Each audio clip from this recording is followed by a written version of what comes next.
Hello, scholars, and welcome to this unit on cost of capital. Now, this is cost of capital for the firm overall. Often you've seen this called weighted average cost of capital, or WACC, and that's an aggregate of two important costs of capital. First, the cost of equity, second, the cost of debt. Now, before we dive in any further, let's review this quote I selected from a book called The Wisdom of Finance. In short, finance has a simple recipe for value creation. 1. Surpass the expected returns of your capital providers. 2. Surpass those expectations for as long as you can. 3. Grow. So you can keep generating returns that are higher than your cost of capital. That's really all that matters for creating value. So you can apply that in your own life, and firms certainly apply that in their daily operations. Let's take a look at where we're going to go in this outline. This is chapter 14 in Ross, Westerfield, and Jordan. We're going to do key terms, why cost of capital matters, and then we're going to decompose the cost of equity, the cost of debt. Now, some of this should look familiar from when we did stock valuation and when we did bond valuation. And then we're going to talk about cost of preferred stock. We're going to put all three of those together and get to the weighted average cost of capital. And throughout this, we're going to do many examples and applications. So let's review one of my favorite quotes by Warren Buffett.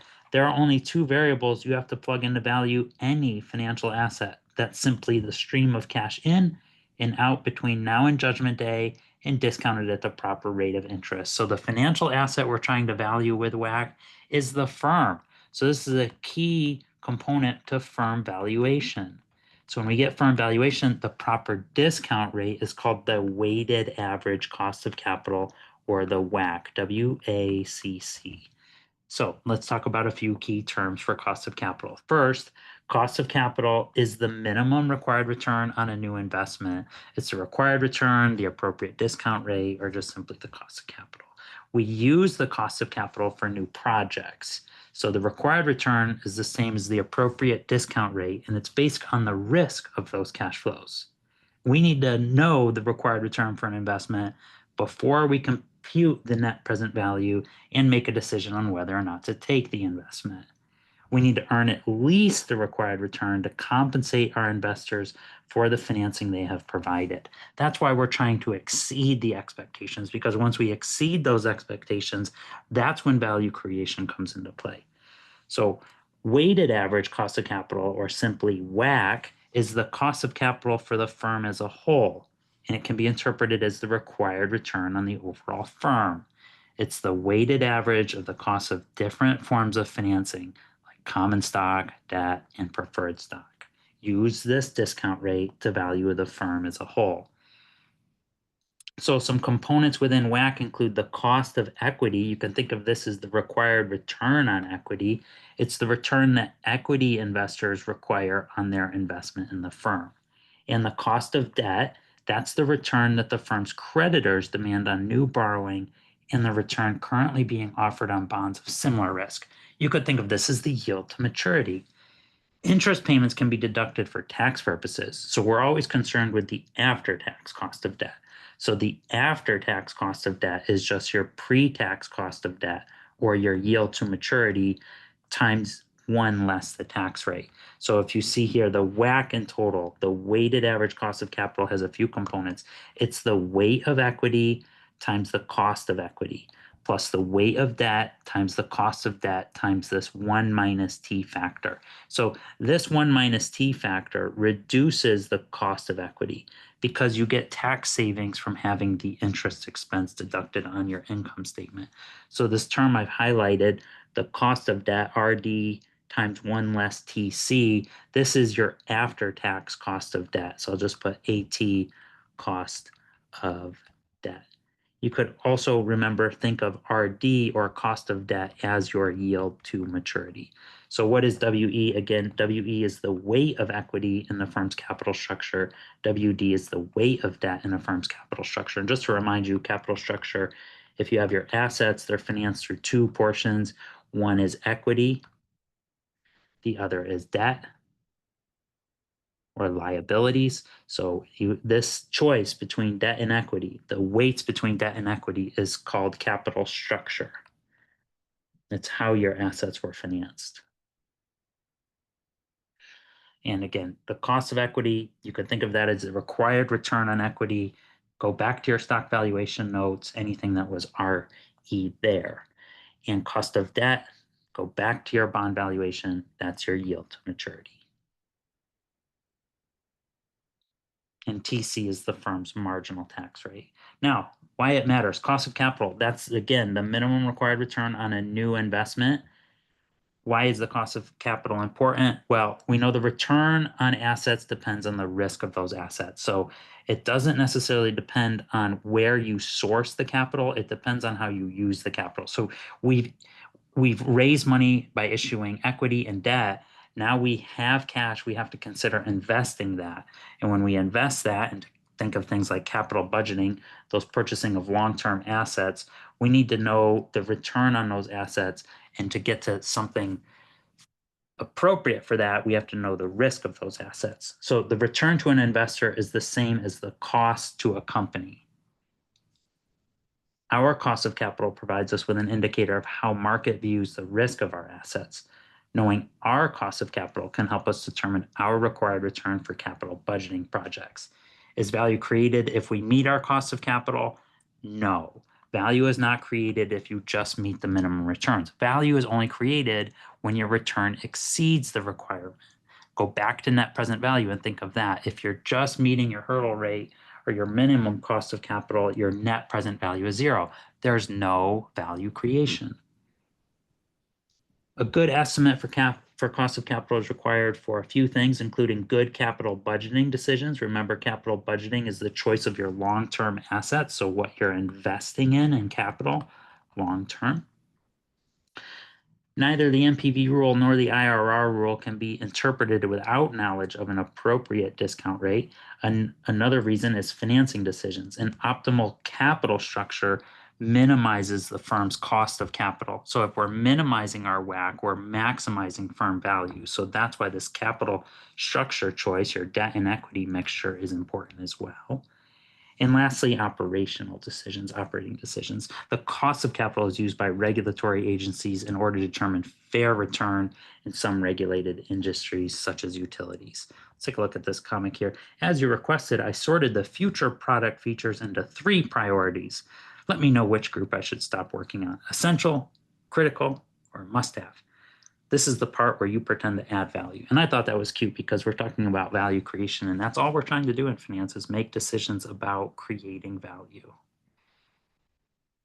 All right, hopefully this formula looks a little bit familiar. We're going to dive in here to cost of equity and estimate the cost of equity. And to do that, first, we're going to use the dividend growth model. And this is just a growing perpetuity. Sometimes you've seen this called the constant dividend growth model or the Gordon growth model, but all it is a growing perpetuity. So the price today is the next dividend over R less G. Again, there's your growing perpetuity.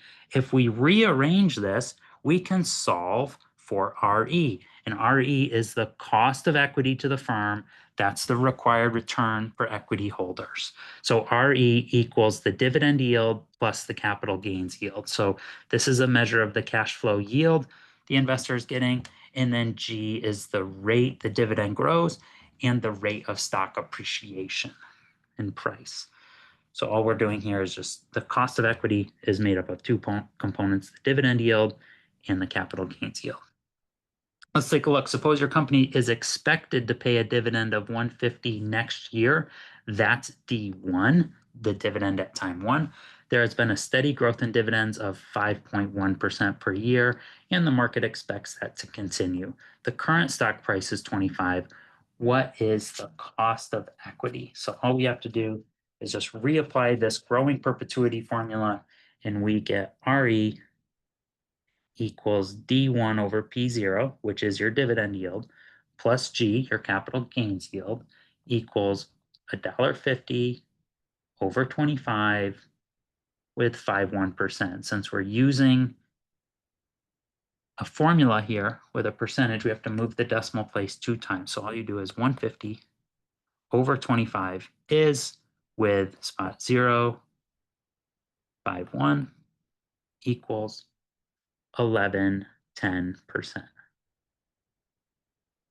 That's your cost of equity. That's the shareholder's required return.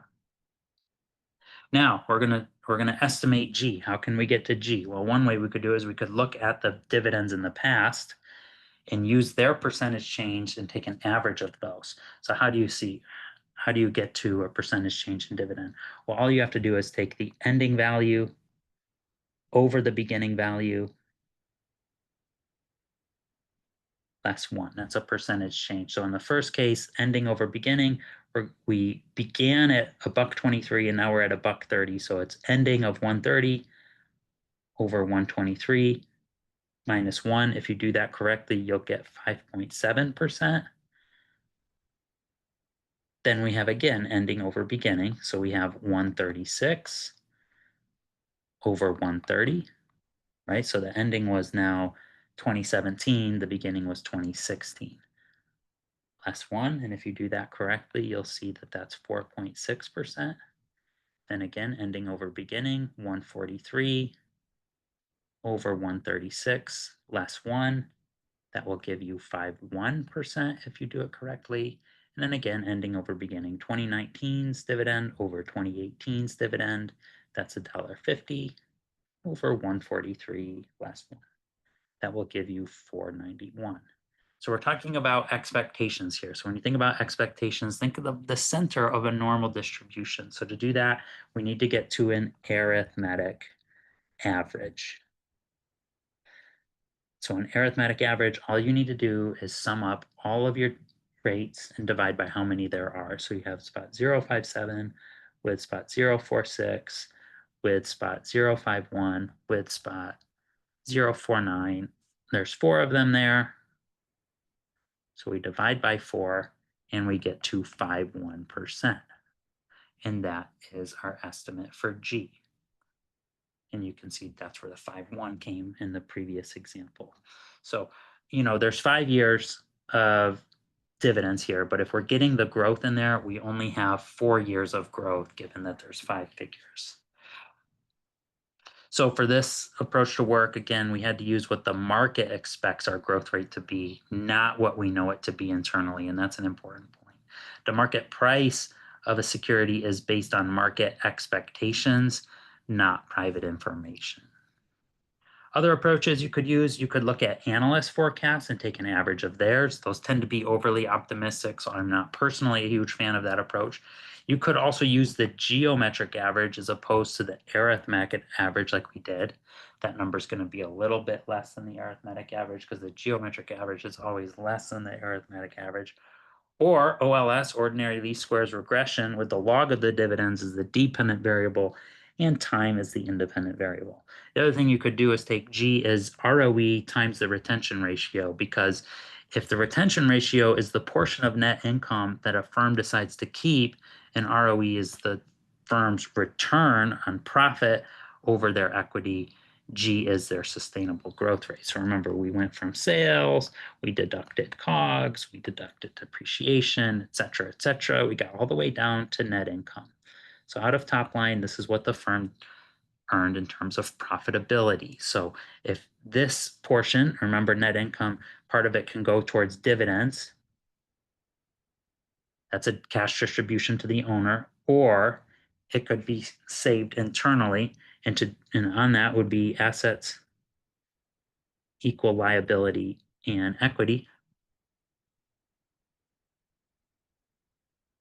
So they can retain this as an addition to retained earnings, which lives on the balance sheet in equity. So they could use that, buy more assets, deliver more sales, get more profit. And again, that cycle would just continue. So maybe they're 50-50 dividend, 50% of their net income is dividends, 50% is addition to retained earnings. So we'd say your retention ratio here is 50% and your payout ratio is 50%.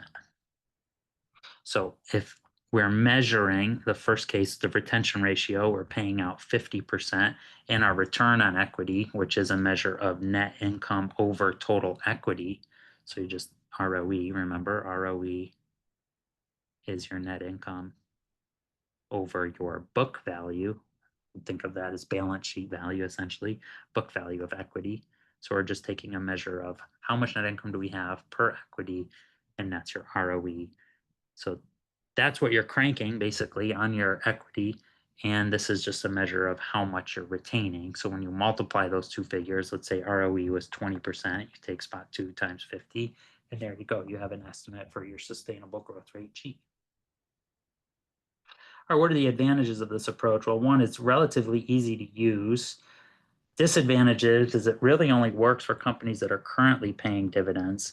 It assumes dividends grow at a constant rate.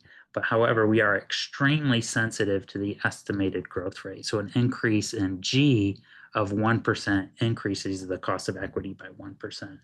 And it doesn't explicitly consider risk, and there's no tolerance for uncertainty about the growth rate. We need some estimate in there. So what do you do about firms that don't pay a dividend?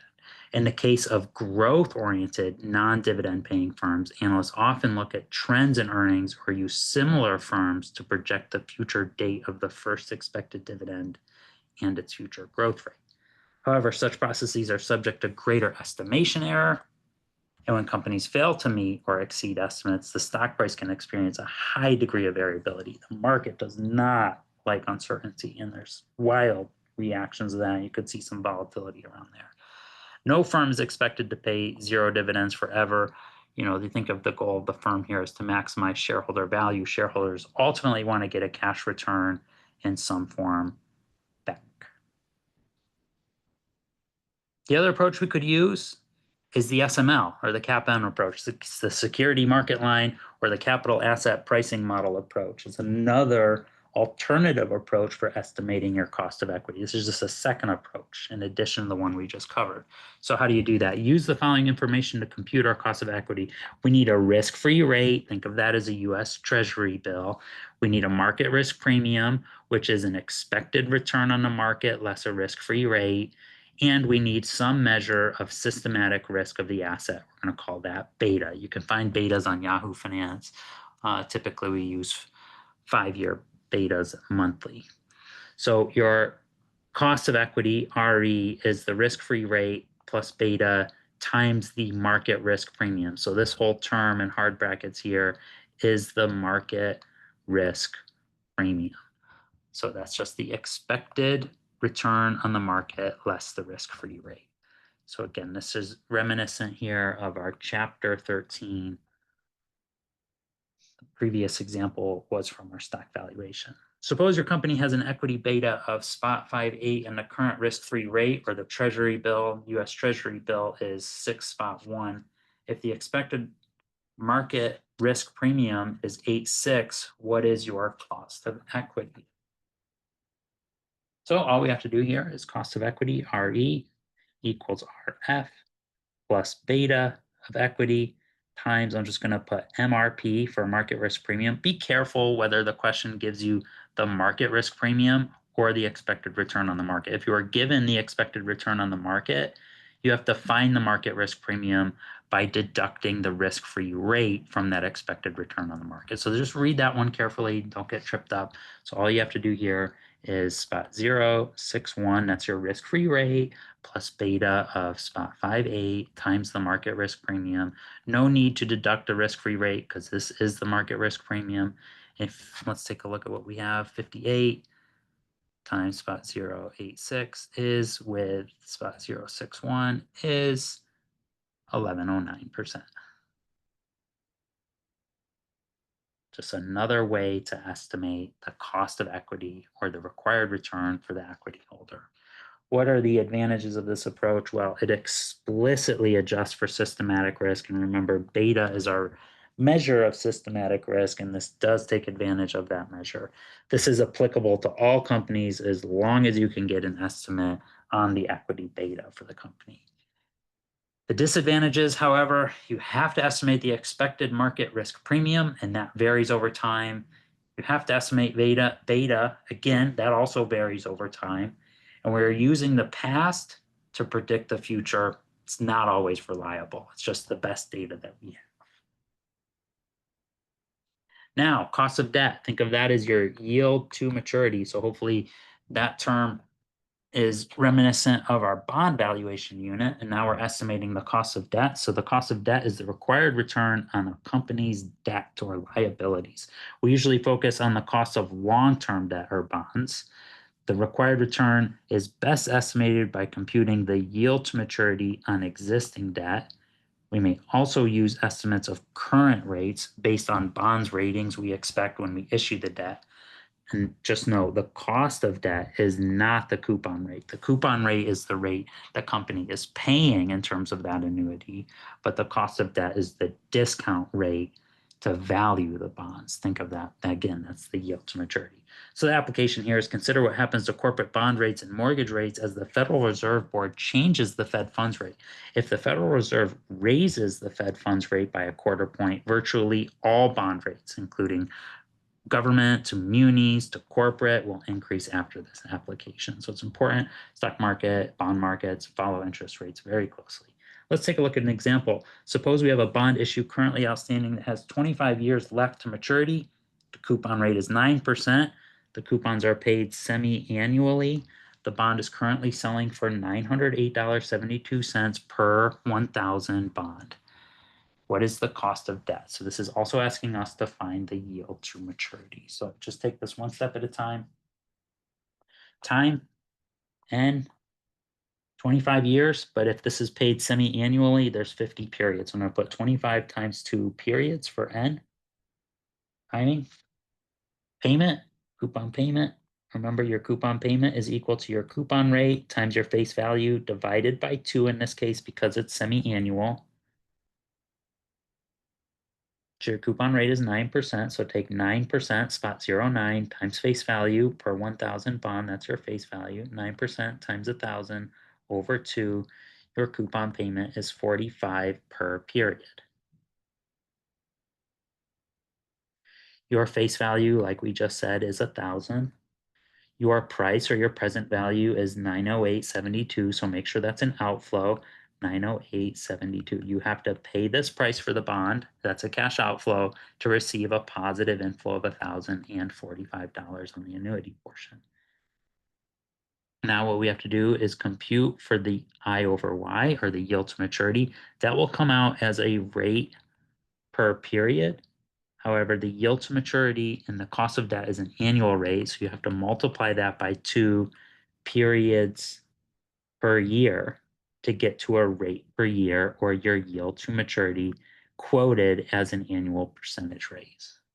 So I like to zoom out a little, and before I do the math again, just check if you have timing, magnitude, and risk other than annual. You have to be careful to be consistent with timing. It's in periods. The magnitude is in periods, and the rate is periods. So time, risk, magnitude, 3 things need to be adjusted because these bonds are paid semi-annually. So with that, let's do 50 and 45 coupon payment, 1,000 face value, 908.72 outflow. So that plus minus button at the bottom, PV, and then compute for your IY. 5. 5 is your rate per 6-month period. Times 2 will give you an annualized rate for your yield to maturity. And that you can think of that as your yield to maturity is your cost of debt.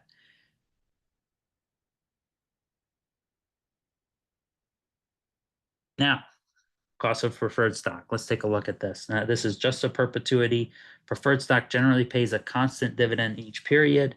Dividends are expected to be paid every period forever. That's why we're using the perpetuity formula. Preferred stock is a perpetuity, so we are going to rearrange this. Your perpetuity formula is typically P0 over D over R. I'll just put RP there for cost of preferred.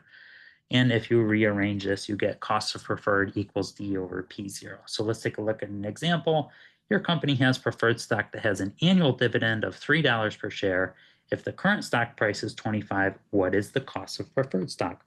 Well, RP equals D over P0.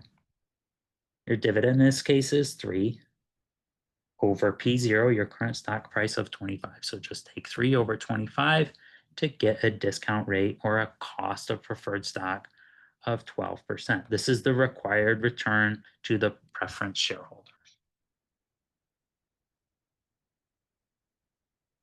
Now that we've calculated those costs, we did cost of equity, we did cost of debt, we did cost of preferred. Now we can aggregate all those with weights to get to the weighted average cost of capital for the firm overall.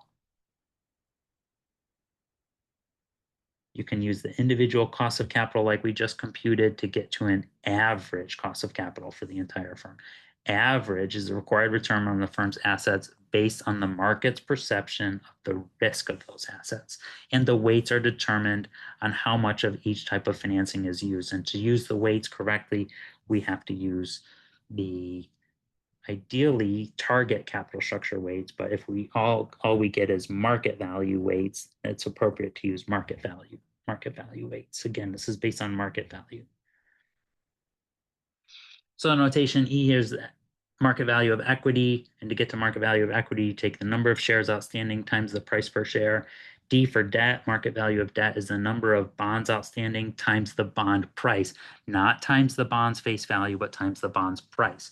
V, that's just the value of debt plus equity. To get to weights, you take E over V. To get to the weight of debt, you take D over V, just to get to the percent finance with equity and the percent finance with debt, respectively. Let's take a look at an example. Suppose you have a market value of equity equal to 500 million and a market value of debt equal to 475 million. What are the capital structure weights? Well, our total value is D and E. So we just take E, in this case, 500 million, plus D, 475 million, to get to the value of the firm as 975 million. So then to get to the weights, we'll start with the weight of equity, WE, it's E over V. So 500 over our computed 975 million will get to 51.28%. And then weight of debt, WD, is just D over V. So D is 475 million over what we computed for V is 975 million. So when we compute that, you get the weight of debt, which is 48.72%. Now, when you add these two together, they'll come out to 100% or just one.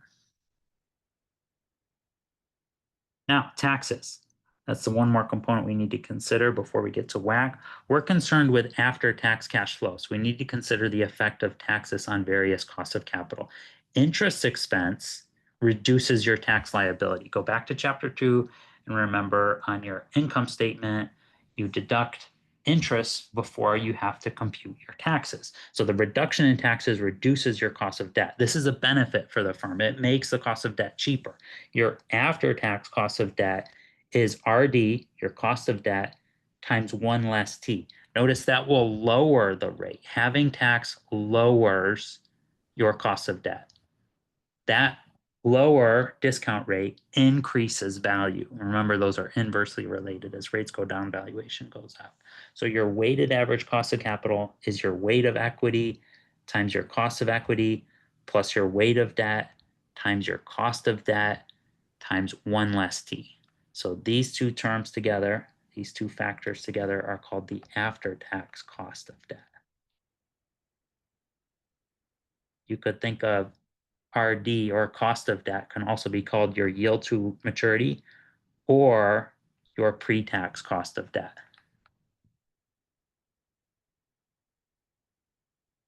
If the firm is financed with some amount of preferred shares, you have to add a term in here as weight of preferred shares times cost of preferred shares.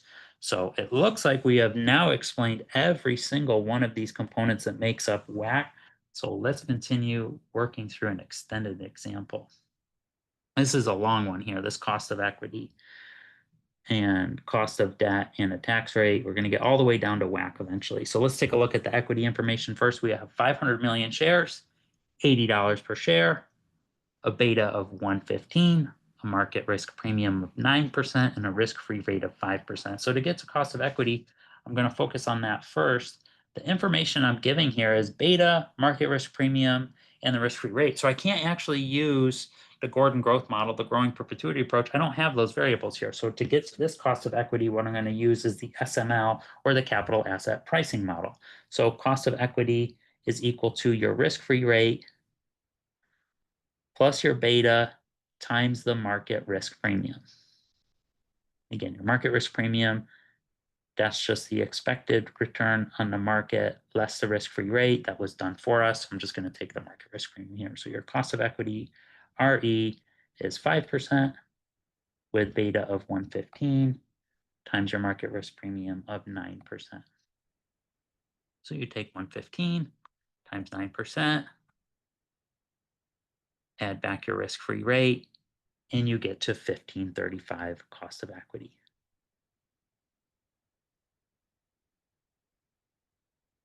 So that's your RE. Let's go on to debt now. We have 1 billion in outstanding debt. That's your face value. Your current quote is 110. It's not usually stated, but that's really 110% of face value. That's how to interpret that.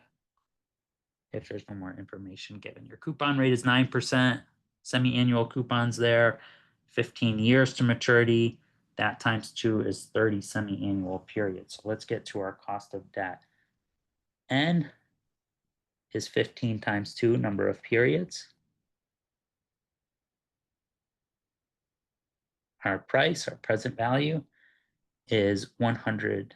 I'm just going to assume 1,000 face value on this for each bond. That would be negative 1,100 price. Face value in this case is 1,000. Now, if you want to put in the 1 billion, you'll still get to the same answer. Just be careful that your present value is consistent with your future value there. Its present value is 110% of the face value. Your coupon payment is 9%, so just put PMT is the coupon rate, 9% times face value of 1,000 divided by 2. Your coupon payment is 45 per period. That will give you an IY rate per period. Just be careful here. We have to make an adjustment because of the fact that it's semi-annual. We already did it for timing, magnitude, and now we have to multiply whatever output we get by 2 because there's 2 periods in a year. That will give us your yield to maturity as an annual percentage rate, as an APR. So 15 times 2, that's 30. That's your N. 1,100 outflow PV, 1,000 future value, 45 coupon payment. Now we just compute IY. That's your rate, your yield to maturity, your cost of debt per 6-month period. But before you enter that in, make sure to multiply by 2. Now you get to your yield to maturity as an annual percentage rate. That is your cost of debt. That's RD. RD as 7.854%. So we have cost of equity. Now we have cost of debt. What is the after-tax cost of debt? So your after-tax cost of debt is RD times 1 less your tax rate, marginal tax rate. So you just take the figure we have on our calculator now.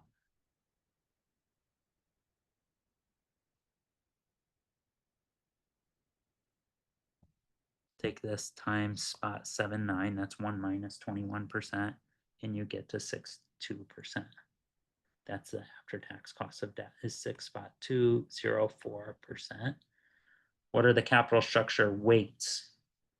All right, let's do E first for equity.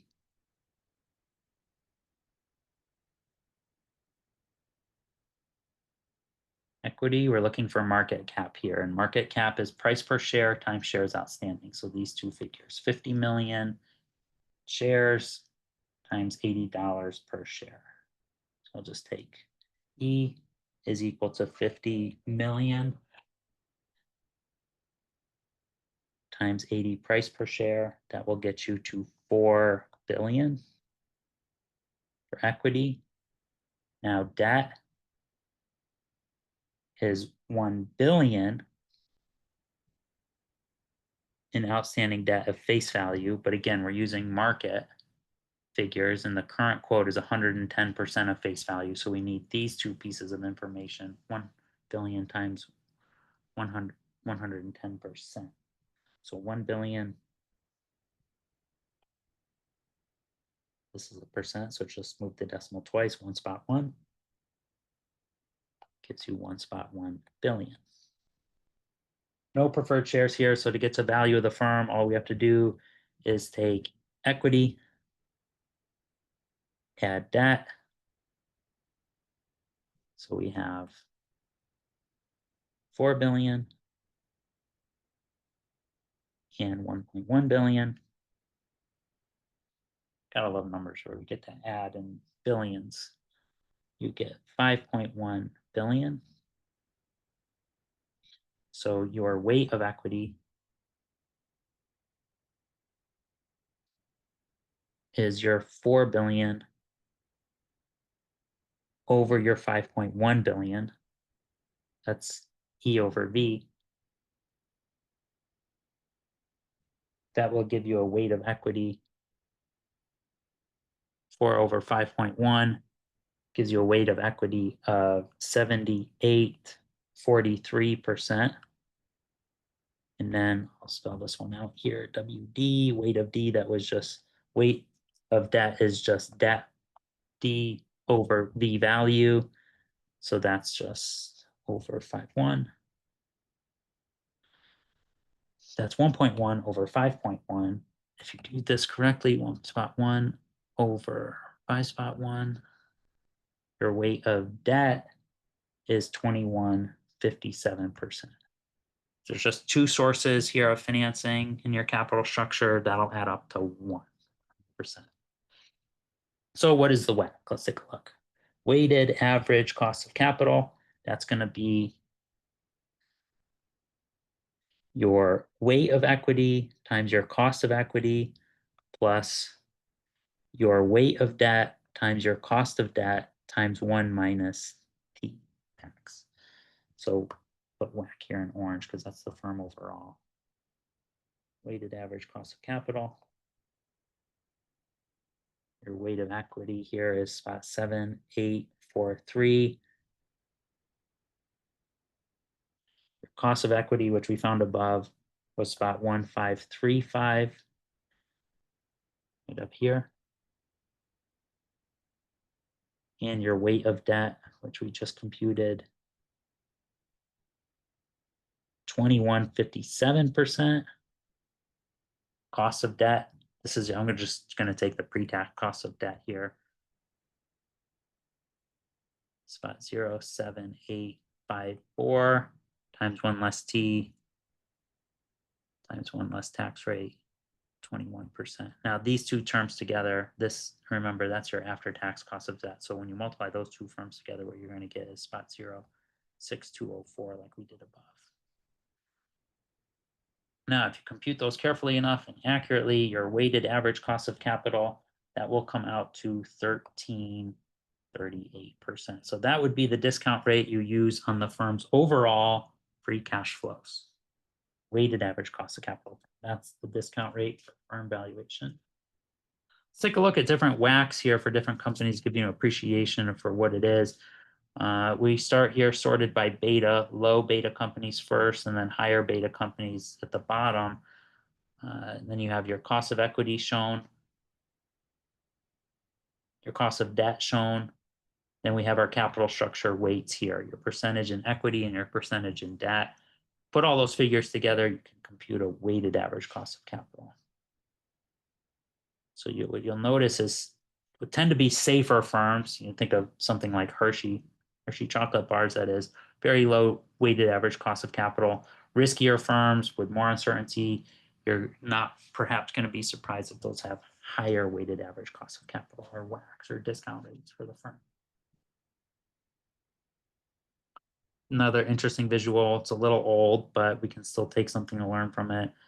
The weighted average cost of capital on firms can vary dramatically. It can be very low, can be very high. And again, just interpret those as the costs that the investor is requiring to hold that asset. So it's the cost of debt, the cost of equity, weighted appropriately to the weighted average cost of capital for the firm overall.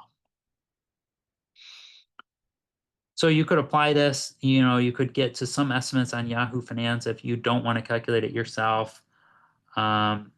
You can go to cost of debt. You can use FINRA markets to do that for yourself, and you can aggregate these together to get to a weighted average cost of debt. If you're interested about applying this for yourself, these are just different ways you could do this to get some of this. Maybe you're trying to value a firm for yourself, or maybe you're just trying to value a firm for a project. But here's some step-by-step ways you can do that. I'll just pause here for a second so you can take a look at it.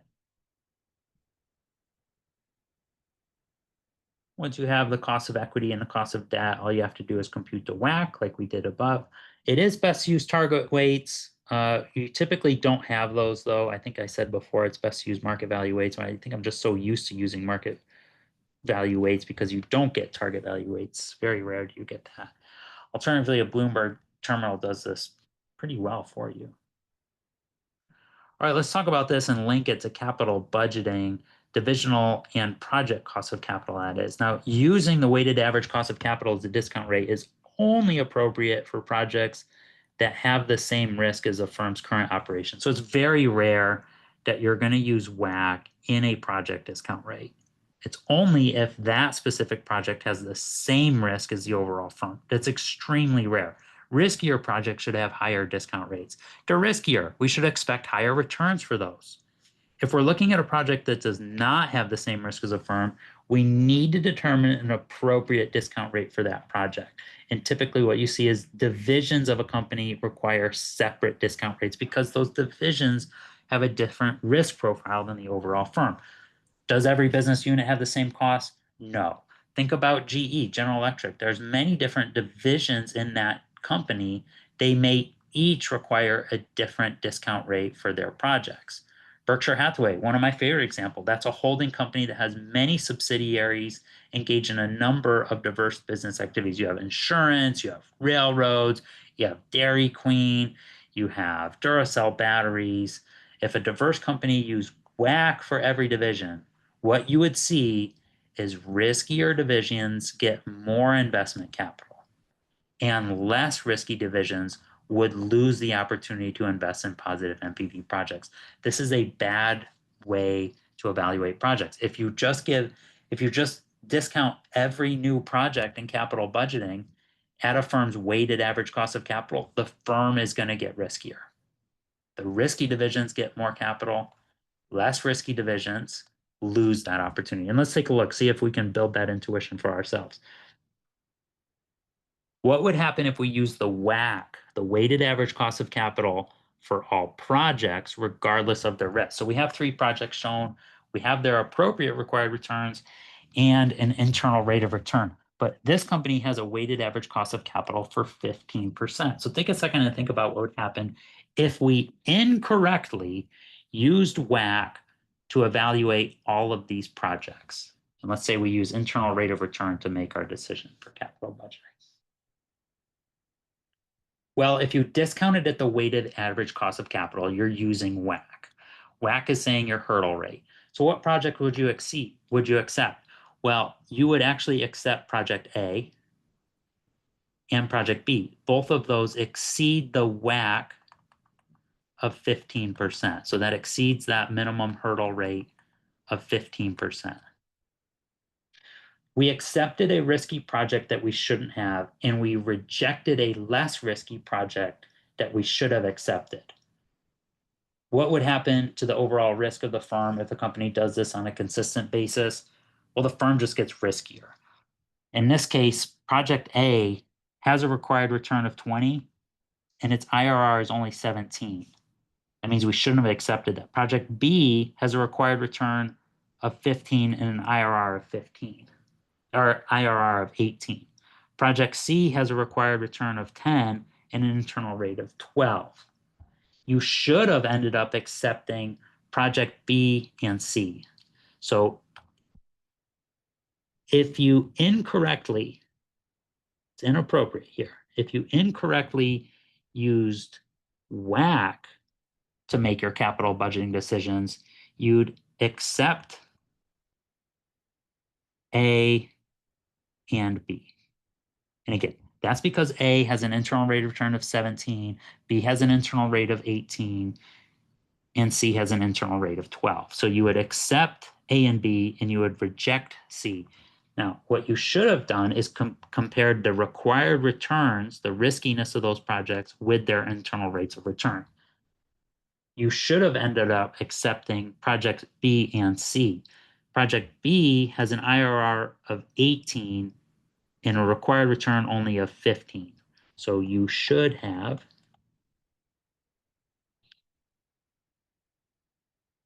accepted only B and C. So you got lucky with B. You accepted it in both cases, but you incorrectly accepted project A. That is a riskier project, has a higher required return. And you did not invest in C if you used WACC. That was a safer project. So what happens is now you're allocating capital to riskier projects if you're using WACC in capital budgeting.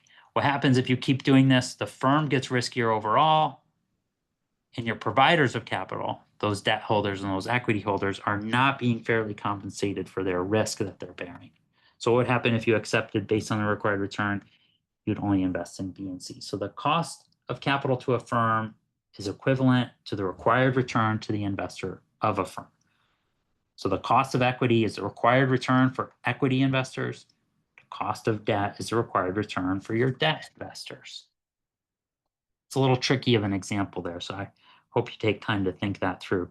And again, it's inappropriate to use the weighted average cost of capital to decide on specific projects.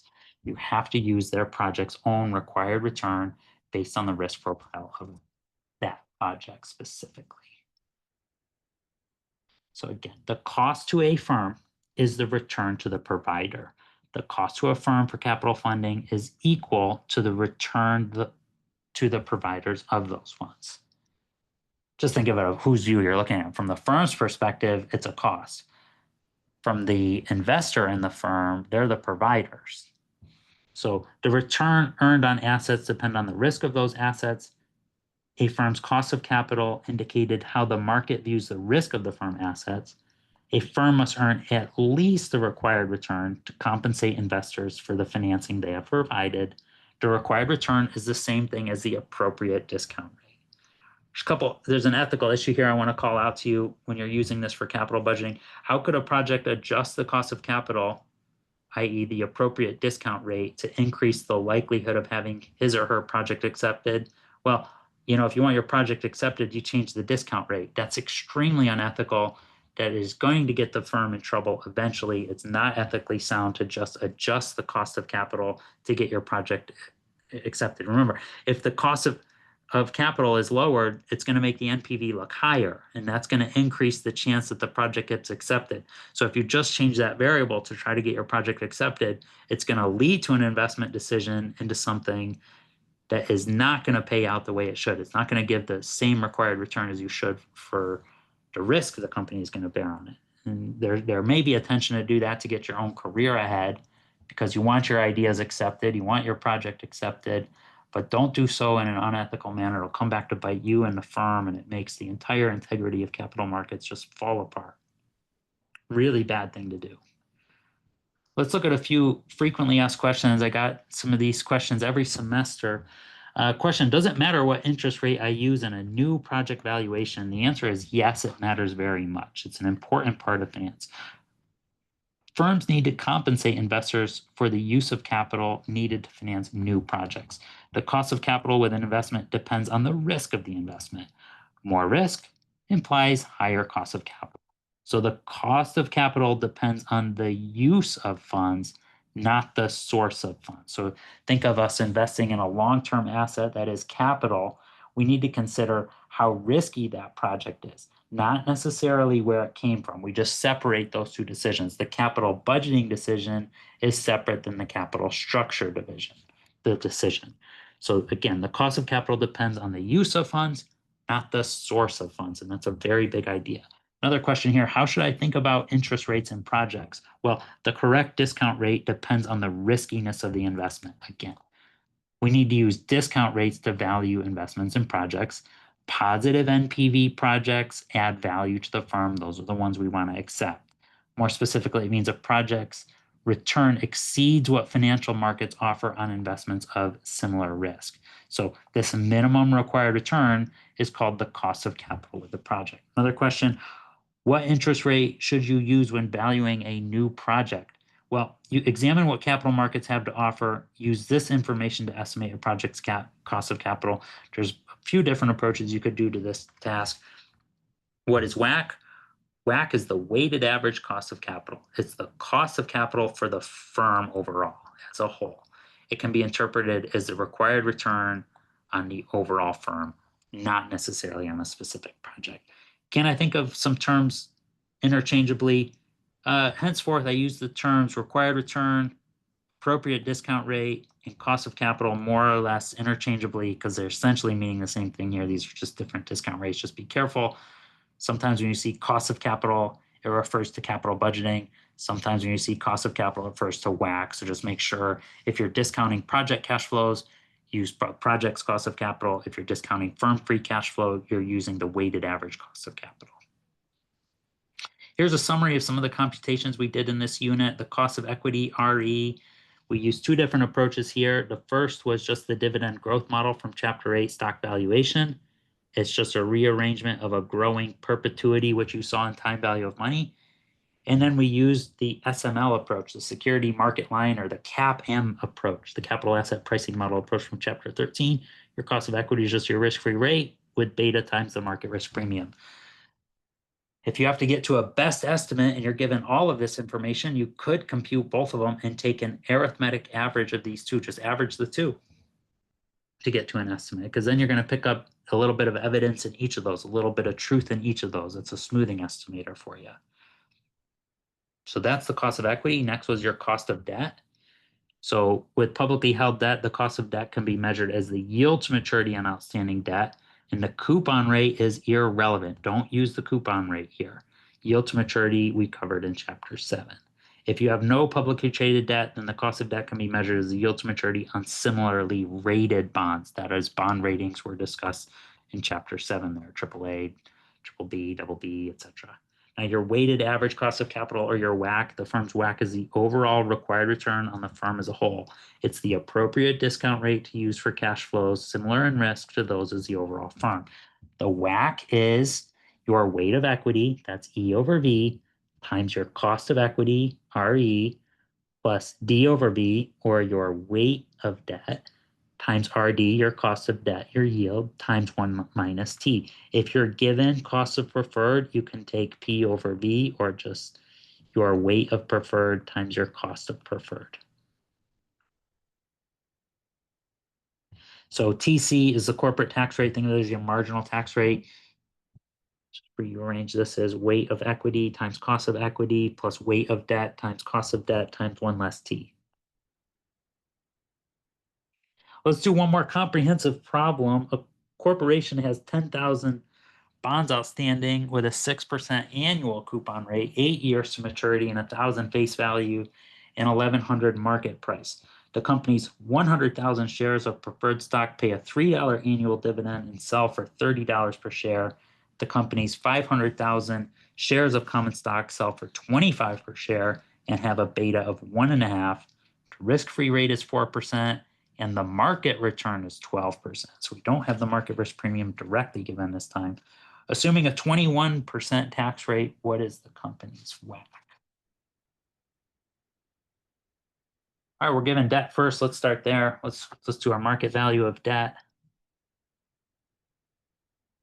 So we have, I'll just put market value of debt here.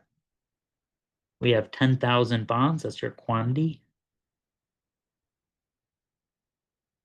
At a market price of 110. Now we're using market value, not face value. So we're going to multiply by the market value here per bond. 10,000 bonds at 1,100 price per bond. That will give you a 11 million in market value of debt. Now to get to cost of debt, that's RD. Well, we have annual bond in this case, so your coupon payment is again your coupon rate, 6% times face value of 1,000 divided by 1 because it's annual. Your coupon payment is 60. Your face value is 1,000. Your price is 1,100. Make sure that's an outflow. You'd have to pay that price in the bond to receive the 60 payment and the 1,000 face value. N is 8. No need to multiply by 2 because it's an annual bond. So then we just have to compute for your yield to maturity. So 6% times 1,000 is 60 as your payment, 1,000 face value, 1,100 outflow for PV present value price, 8 N periods, and then compute CPT IY. No need to multiply that by 2 again. It's an annual bond, so your cost of debt is just 4.48%. Underline that. We're going to need that in a second. And let's go on to the preference shares. The company's 100,000 shares, so I'll just put market value of preferred. We have 100,000 shares selling for $30 per share. If you multiply those two, you get the market cap there of preferred shares. That's $3 million. And your cost of preference, I'll put RP. RP is equal to dividend over price today. And your dividend is a $3 dividend over 30 price. That's a 10% cost of preferred. We'll underline that because we'll need that in WACC. We did that one in purple. I'll just circle that so you can see where I got all that information. And now we are on to common. So we'll do market value of common first. Again, we're going to need market cap here. We have 500,000 shares selling for $25 per share. When you multiply that, you get market cap of 12,500,000. And now we need to get to cost of common.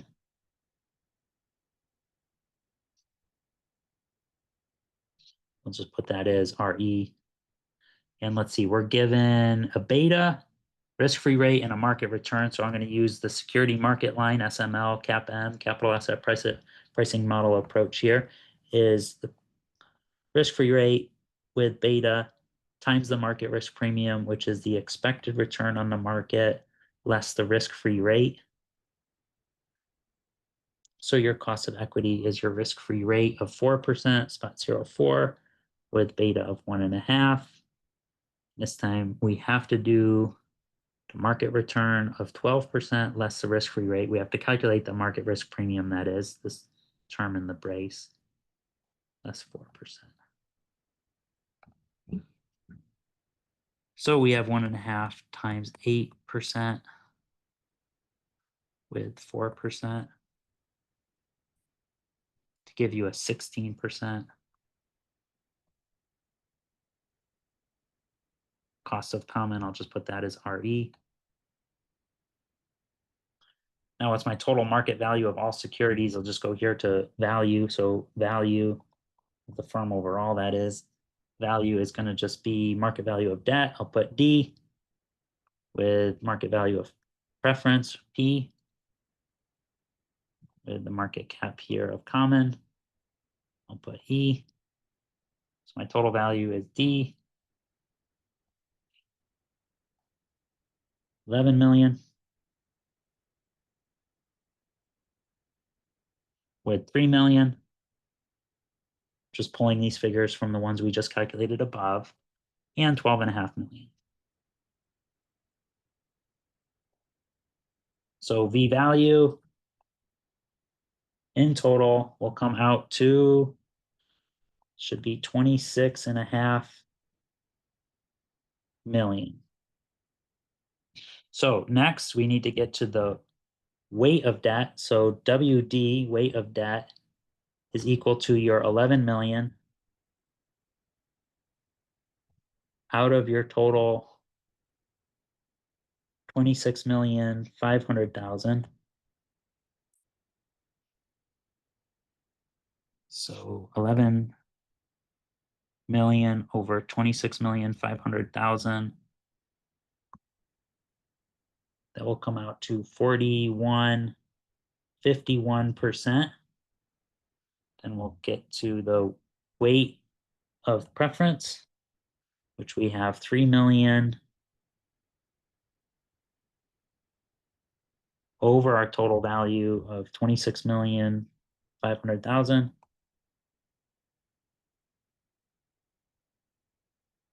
So 3 million over 26,500,000. That will give you 11.32%. Almost there. And our weight of common, I'll just put RE here. We have 12.5 million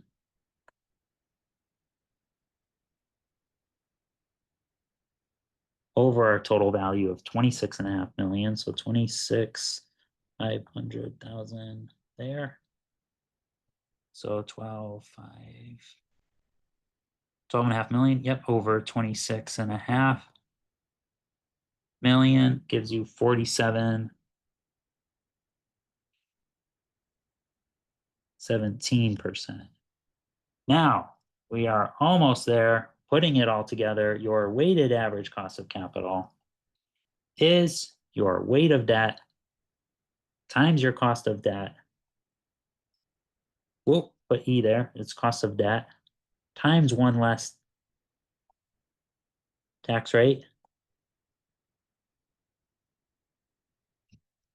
plus your weight of preference times your cost of preference, plus your weight of common, I'll just put WE there, times your cost of common.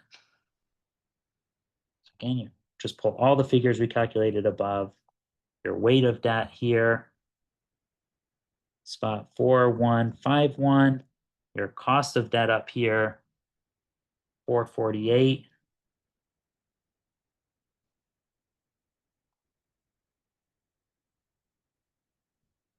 It's your pre-tax cost of debt. That's your yield to maturity. We need a tax rate here. We have a 21% tax rate given there. So one less tax rate there, one less spot 21. Multiply all those through. And then you get to your next component here, your weight of preferred. Your spot 1132, 11.32% times your cost of preferred up here at 10% times spot 10. And lastly, we have our weight of equity. This was your common equity portion, that is spot 4717 times your cost of equity up here at 16%. So multiply that by 16%. If you do this correctly all the way through this comprehensive problem, we computed the firm's weighted average cost of capital. If you do this correctly, you'll get 10-15%. That was a really fun problem because you got to actually see all the components of there, how to calculate the weights, how to calculate the individual costs for each source of financing. That's a very nice problem. Hopefully, you're not just going through the motions. You see some resemblance here of things we've already learned. We saw this bond valuation before in another unit. We saw stock valuation before. So we saw these two before. So really all that's new is putting it together into this equation for weighted average cost of capital. It's just a weights of all the individual sources of financing put together. Congratulations, that was a lot. And I love seeing how all this comes together. Eventually, this is now the discount rate we use for firm valuation overall. So before we wrap up here, I want to give you a little bit of commentary here and a reminder here what we're doing. There are only two variables you have to plug into value any financial asset. The financial asset we're gearing up to value here is the overall firm. That's enterprise value. So that's simply the stream of cash in and out between now and judgment day discounted at the proper rate of interest. So the proper rate of interest for firm valuation is the weighted average cost of capital. Now you know how to do that. Now let's try to reflect on what this means in your own personal life. Do you want to hire someone who meets his or her job requirements? My answer here to this is no. They're just meeting the bare minimum. You know, if a project, think capital budgeting, meets only the minimum required return, there's no net present value. There's no value creation. So what you really want to do is Hire people that exceed the minimum return, that exceed the baseline expectations. Those are the ones that are going to create value for you. So one thing you want to do, even when you structure a resume, think about the things you did that are above and beyond the baseline expectation. If you're looking at a resume and all you've listed are the minimum requirements, that's just saying you're someone that can meet the minimum requirements. Now, in firms, really competitive firms are really looking for people that can exceed the requirement. So show on your resume all the special things you've done that weren't part of your job requirements, all the above and beyond things you used to do. Now, I used to go to Cornell to recruit, and one of the things I would recommend to them is think of driving your car, CAR, driving your car. CAR stands for context, action, result. Your resume or your CV should only highlight your results, the things you've done. It could be maybe you're on the run club and what you did is to get student meets paid for in full, including travel and cost of the meet. You had to attend 4 practices a week, and this increased the club's participation in meets and performance in meets by 50%. Those are your results. Increased club performance 50%, increased attendance at practices 25%. Those are your results. Then, and once you get the interview, the firm is interested in these results. Think of that as the trailer, all these special things you can do. Then when you get the interview, you explain the context. That is the chaos of the run club before you got there. And then the action you took that delivered the results. So every response you give to an interview question is the context. What's the scenario? What's happening? What's the chaos? What action did you take that resulted in these special results that are beyond the minimum expectation? So again, I'll just link back to that quote I had from the Wisdom of Finance. In short, finance has a simple recipe for value creation. 1, surpass the expected returns of your capital providers. 2, surpass those expectations for as long as you can. 3, grow so you can keep generating returns that are higher than your cost of capital. That's what really matters for value creation. That's what we're trying to do, even in your own personal life. Try to think of that as just go a little bit above and beyond what's expected of you. Do that for as long as you can and keep growing. That's going to lead to great results. Your life is going to be very valuable. There's going to be a lot of great things delivered in that. So try to apply this. It's a really healthy way to view an application in your own life. So thanks for joining me on this lecture on cost of capital. I'll see you at the next one, scholars.